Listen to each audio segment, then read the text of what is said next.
Hello and welcome to Crypto Chat. In today's video we are going to talk about Ethereum, its differences from Bitcoin, its advantages and disadvantages, and whether it is worth investing in it.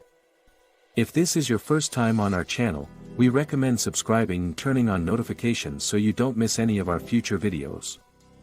Let's get started. If you are interested in the world of cryptocurrencies, you have probably heard of Ethereum. The Ethereum project has gained great popularity in recent years and even major banks worldwide have shown interest in it. We will discuss the possibilities that Ethereum can offer to the banking sector later. First, let's talk about its origins. The Ethereum project began to be developed at the end of 2013 and was presented for the first time in 2014. In 2015, it was finally programmed and executed. Its main founder is Vitalik Buterin and a group of developers, including Charles Hoskinson, who we will discuss in future videos. You can find the white paper in the video description if you want to dig deeper into the topic. Today, the development of Ethereum is managed by the Ethereum Foundation, a Swiss-based organization. But what is Ethereum itself? And just as importantly, what is Ether?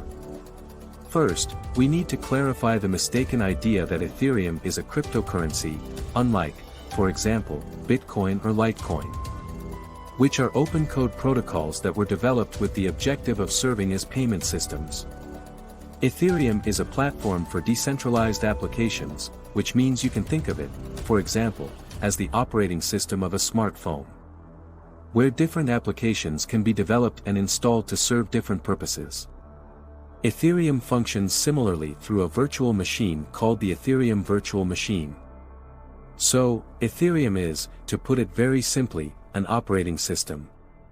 But unlike other operating systems, it is completely decentralized, which means no entity or person controls it, but is distributed over a wide network of many computers. In our video about Bitcoin, we have already explained in detail how a decentralized network works. The applications that run on this decentralized system work with the help of so-called smart contracts. Before we can move on to the topic, we need to take a detour and explain what smart contracts are. As their name suggests, they are intelligent contracts, that is, programmable, immutable, and self-executing contracts. A classic contract is, for example, a sales contract or a lease contract. Imagine that you want to rent out your room. Today, you can use platforms like Airbnb, which handles the execution of the contract in exchange for a commission.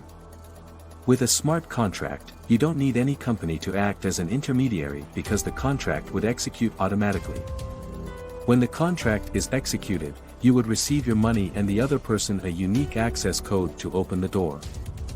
A contract can be programmed to fulfill even more complex conditions with rules of the type, if, then, that is, if certain conditions are met, a certain event occurs.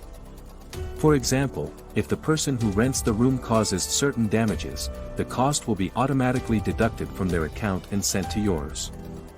Ethereum is a platform for decentralized applications.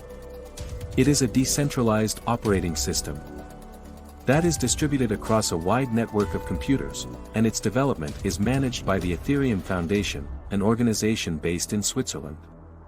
Ether is the monetary unit with which the execution of smart contracts is paid in the Ethereum Virtual Machine. Or in other words, Ether is the cryptocurrency of the inner platform. That's where many people get confused and think it's a cryptocurrency when they're actually referring to Ether. Thanks to its features, Ethereum has attracted many interested parties because it is not only a cryptocurrency like in the case of Bitcoin or Litecoin, but it is also a platform where you can theoretically program and automate all kinds of things. This may sound very abstract, so let's see other examples where this technology can change the way things are done. The main advantage of Ethereum is that you don't need intermediaries. A possible use could be crowdfunding. You may be familiar with platforms like Kickstarter, where individuals and companies can raise funds for certain purposes. On Kickstarter, a group of entrepreneurs can present a prototype of a product that has not yet been produced.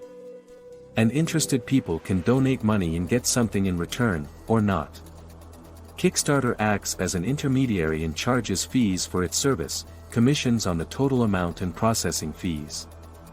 With the help of Ethereum and smart contracts, these intermediaries could become completely unnecessary in the future. For example, an entrepreneur could create a contract saying, "I need 500,000 euros in initial capital to develop a product." The money would only be transferred from the investors to the entrepreneur when that amount has been reached. If there is not enough interest in the product and the company does not manage to convince enough investors to reach the sum of 500,000 euros, the smart contract would expire, automatically returning the money to the investors. This type of contracts could be used in all sectors where common contracts are used today, such as the payment of services, music distribution platforms, insurance, online purchases, etc. That's why many banks have shown a great interest in this type of technology. Today, for example, bank transactions have to be validated by many employees and be included in the bank's internal records, which leads to a lot of friction because the processes are slow and expensive. With the help of decentralized smart contracts, all that effort would be eliminated, because there is a decentralized record where everything is stored. It would no longer be necessary to internally validate contracts, but rather they would be executed automatically when the conditions agreed upon in advance were met. Now let's see the differences between Ethereum and Bitcoin. As we have already mentioned, Ethereum is not a cryptocurrency but a platform on which applications can be developed or executed. So it doesn't make much sense to compare Bitcoin with Ethereum. What we can do is compare Bitcoin with Ether, the cryptocurrency of the inner platform. Both currencies have relatively little in common. Both are units of currency that use blockchain technology to function. In addition, each new Bitcoin and each new Ether must be mined, created by the called miners in the case of Bitcoin and validators in the case of Ether, people who are responsible for keeping the network running worldwide. However, there are many differences in the protocols of both currencies. One of the advantages of Bitcoin is that there is a limit on its production. The Bitcoin protocol is programmed so that there can never be more than 21 million.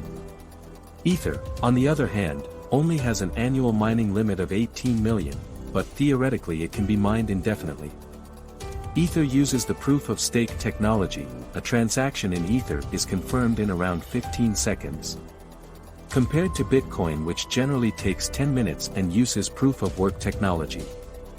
Now that we have seen the difference between Bitcoin and Ether, the only thing left to consider is whether it is a good investment or not. Ether is an essential part of the Ethereum project and is therefore linked to its growth. Ethereum technology is a very interesting technology that can revolutionize several industries, especially finance, with what is known as decentralized finance. Many people have already considered this possibility and have invested in Ethereum, causing its quotation to grow a lot in recent years. However, there are also negative aspects. On the one hand, it is a very young project, and it is still very difficult to evaluate possible weaknesses. In addition, it is not the only project in this field, as there are several competitors. Its high volatility and the fact that there is no limit on the amount of Ether that can be mined are other disadvantages for us as investors. Personally, I think it is an interesting but very risky speculative bet. You shouldn't invest money you need or want to save for the long term. I hope this video has been helpful to you and that we have been able to explain this complex subject in more or less clear terms. Don't hesitate to write your questions in the comments. We would also be interested in knowing what topics you would like us to cover in the future.